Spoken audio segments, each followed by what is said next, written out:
All this net, are we going to see greater delinquencies? If so, how are they going to stand compared to the historical levels we've seen in other recessions?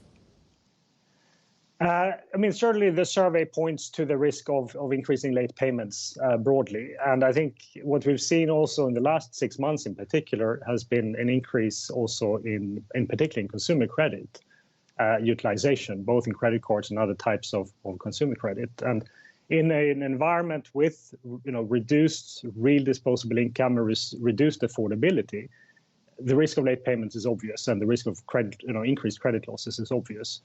We are certainly preparing for increased volumes in our business during the second half of this year, but so far we've mainly seen it across specific industry sectors, and particularly energy sector has been an early sector where we've started to see more case inflows already in the last couple of months and quarters. And I was going to ask you directly about the buy now, pay later segment of the market, because I've heard all different views. And one view is that, look, they're not the problem because if there is a late payment, they simply just chop off the access to credit and straight away. So they know instantly if there's a problem in terms of meeting those payments versus, say, businesses and others that might be extending out credit and offering products and services waiting for that payment to happen. It could be a longer lead time. What do you think in terms of the pain in the system? Is it buy now, pay later, or is it other areas of the market? The buy now, pay later segment has had very high growth, and it was accelerated even further during the last 2 years during the pandemic with the very strong increase of online and e-commerce as they've been particularly successful in supporting the e-commerce channels.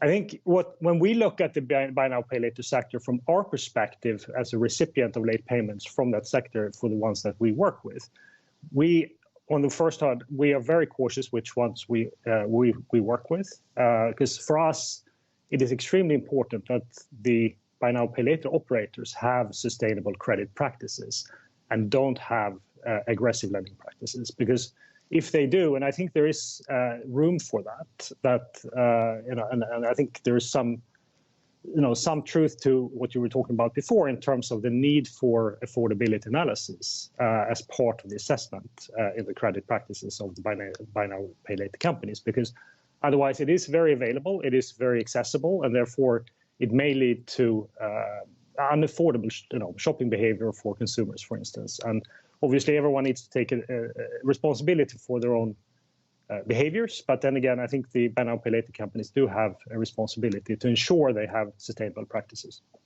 Hi, I'm Joanna Bersecci, and thank you for watching. You can check out more of our videos by clicking on the boxes on the screen.